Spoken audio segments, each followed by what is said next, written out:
Jangan foto. Hmm?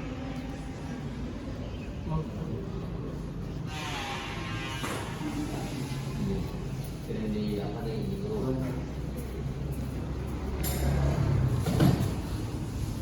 jalan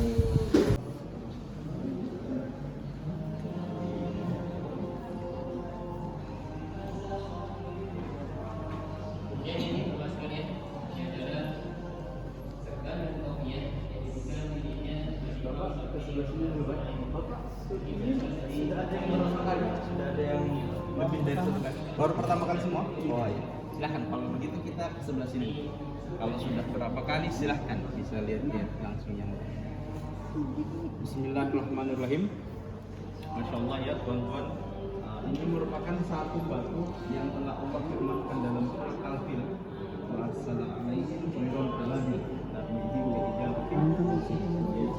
Ini adalah batu sijil, batu yang dibawa oleh kawanan burung Ababil untuk menghancurkan pasukan bergajah milik Raja Abraha.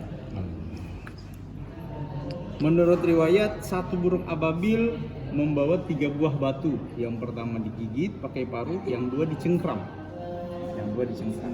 Dan setiap batu sudah tertulis nama prajurit Raja Abraha. Allahu Setiap Akbar. batunya, yang tidak meleset sedikit pun. Allahu Akbar.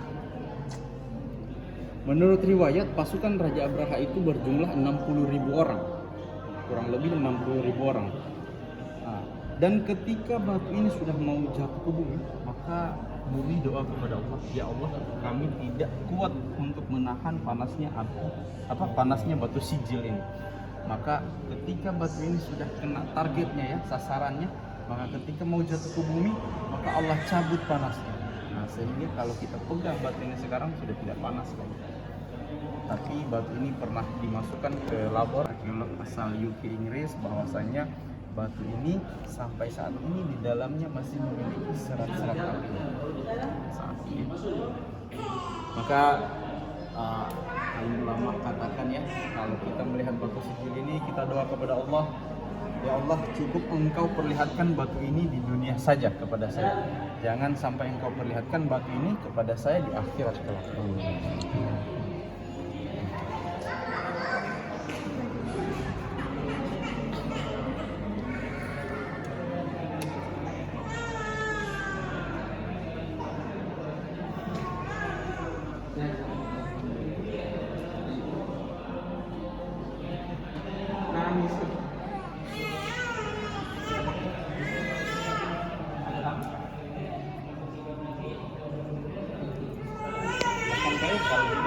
Masehi 1415 Masehi, 600 tahun yang lalu kurang lebih.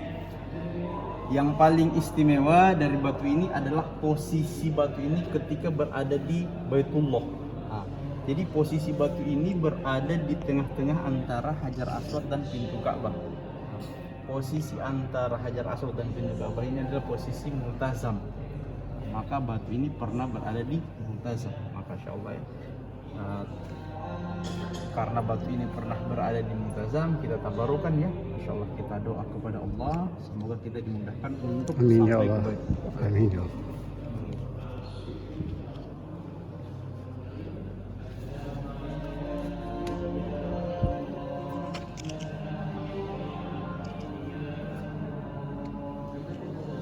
Kemudian ini ada dua rahmatullah alaih. Yang di atas, Yang di atas. tongkatnya Imam Ghazali. Kemudian tongkat ini terbuat dari kayu sihabut. Menurut riwayat ya, tongkat ini didapatkan Imam Ghazali dari guru yang mendapatkan dari gurunya lagi, sampai yang terakhir tongkat ini didapatkan dari Sayyidina Utsman radhiyallahu anhu. Ya Allah. Kemudian tongkat yang dibawa ini merupakan tongkat kepunyaan Kiai Haji Basidik, kakek dari romo kiai kita sekarang, Kiai Ubed dan Kiai Fatah. Ayat dari romo Kiai Mahmud Almarhum rahmatullah alaih. Yang di atas, Yang di atas. tongkatnya Imam Ghazali. Kemudian tongkat ini terbuat dari kayu sihabut. Menurut riwayat ya, tongkat ini didapatkan Imam Ghazali dari guru yang mendapatkan dari gurunya lagi, sampai yang terakhir tongkat ini didapatkan dari Sayyidina Utsman radhiyallahu anhu. Allah. Kemudian tongkat yang dibawa ini merupakan tongkat kepemimpinan Kiai Haji Basidik, kakek dari Romo Kiai kita sekarang, Kiai Ubed dan Kiai Fatah. Ayat dari Romo Kiai Mahmud Almarhum.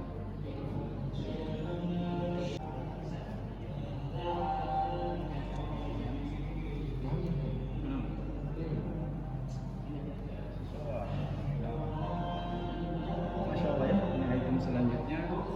Ini merupakan sorban dan kopiah yang diduga milik Imam Syafi'i rahmatullah alaihi. Ya.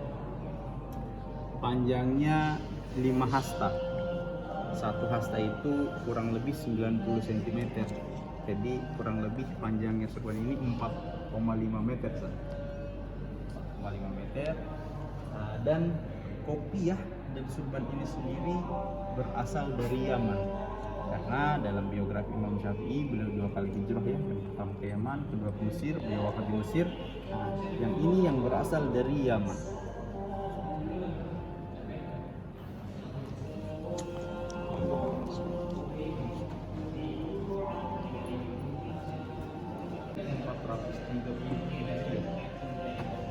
Replika kain kiswah yang pernah nempel di Baitullah pada tahun 1437 Hijriah.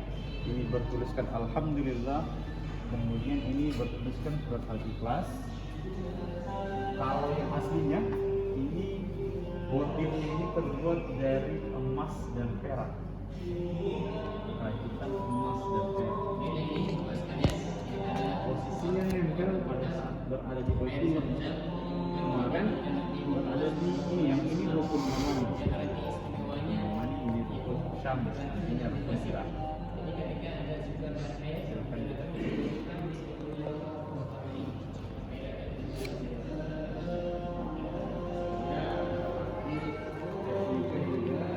Siswa yang pernah nempel di Baitullah pada tahun 1438 Hijriah, kurang lebih 2016, yang tadi 2015. Di setiap tahunnya pemerintah Saudi Arabia akan mengganti kain kiswah bertepatan tanggal 9 Zulhijjah pada saat rombongan jamaah haji pergi wukuf di Arafah. Maka Ka'bah kosong, maka disitulah kesempatan. Coba kita perhatikan ke atas ya. Ini namanya talang air emas. Istilahnya talang emas. Gunanya apa? Untuk mewadah air hujan ya, yang turun di Baitullah nanti akan mengalir lewat sini, keluar lewat sini. Biasa nanti kalau ada air yang turun jadi bahan rebutan orang-orang yang ada di Baitullah. Yang istimewa dari talang emas ini adalah apabila seseorang berdoa tempat di bawah talang emas ini, maka doanya makbul. Dua tempat yang dimakbulkan doa di Baitullah, pertama di bawah talang emas, nanti keduanya di Mu'tazil tadi.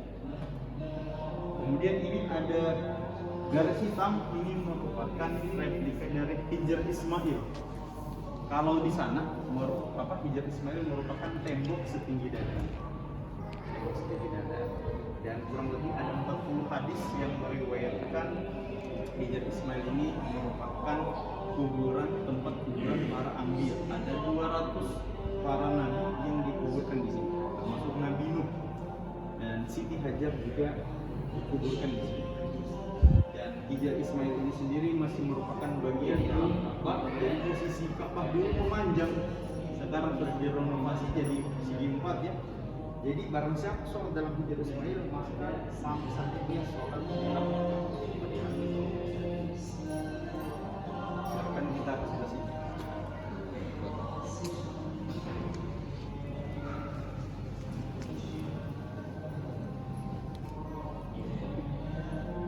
Kemudian bahwa berikutnya merupakan satu bilah pedang yang diduga milik Sayyidina Khalid bin Walid. Sayyidina Khalid bin Walid. Menurut riwayat, Sayyidina Khalid bin Walid ini memiliki 200 bilah pedang. Salah satunya pedang ini. Ini terbuat dari besi. Beratnya kurang lebih 5,5 kg. Dengan sarung 5,5. 5 kilo.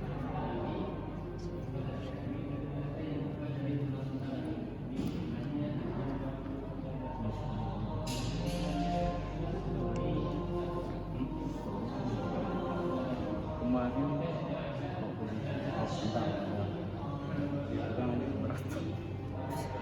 maksudnya untuk mengayunkan kalau cuma mengangkat biasa, tapi untuk mengayunkan itu menggunakan ini.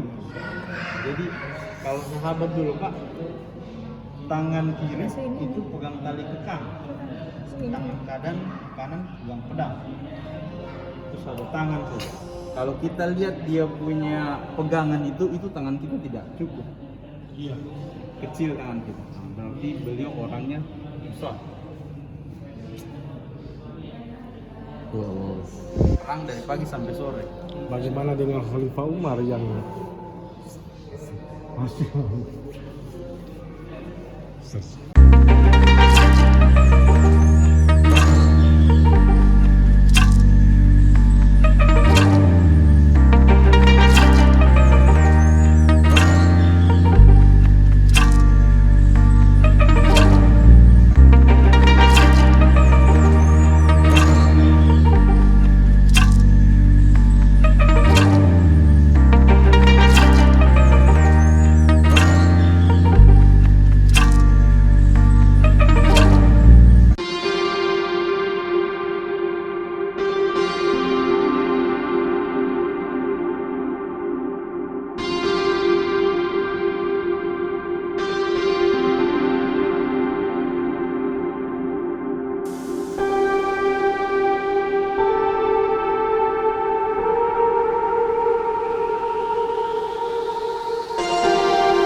beban masih berat. Sayyidina Khalid bin Walid mendekat lebih berat.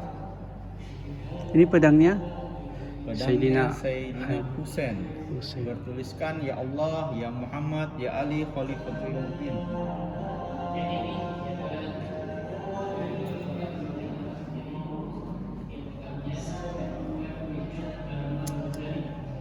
Ya Allah ya Muhammad, Ya Allah. ya Ali, Khalifatul Mu'min.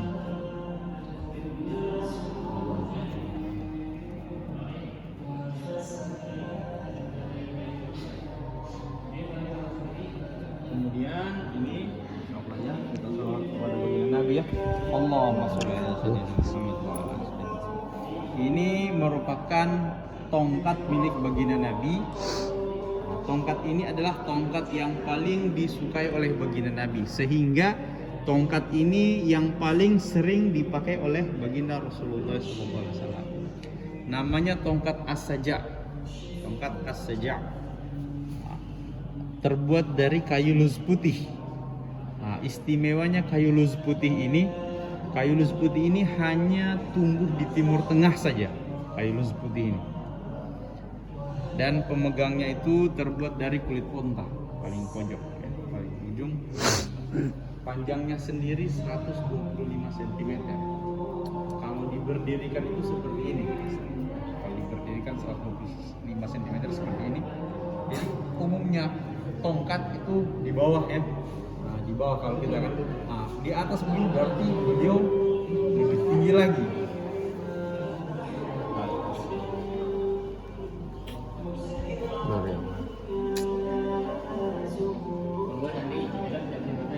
Kalau sudah silakan.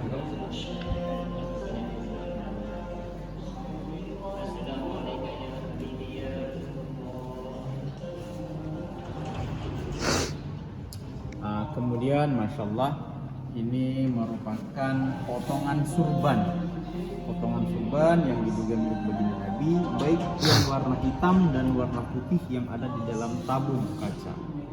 Jadi dulu ketika baginda Nabi mengutus para sahabat pergi keluar dari Madinah, misal ke Yaman, ke Mesir, ke Jordan, seperti Sayyidina Mu'adz bin Jabal diutus ke Yaman ya, maka baginda Nabi biasa akan memberikan cenderamata potongan surban sebagai apa? Sebagai pengobat rindu. Allah. Berjauhan dengan baginda Nabi. Sudah tidak bisa lihat baginda Nabi, lihat surban beliau.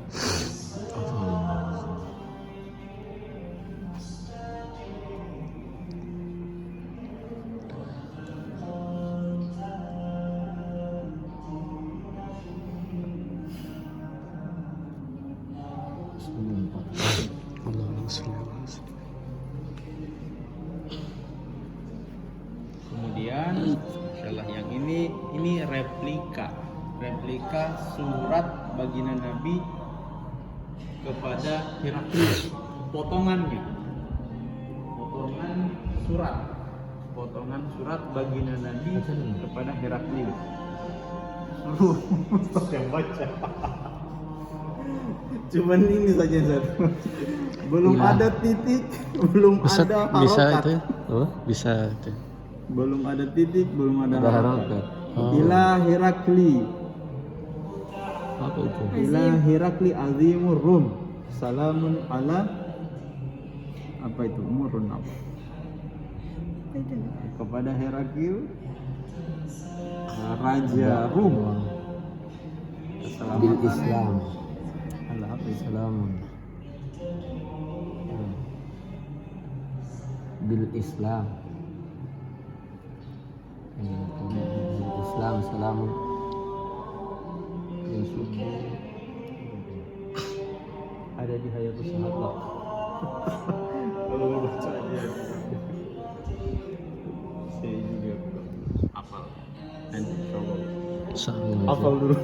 Soalnya setiap bawa ke sini pasti disuruh baca. Ini belum saya.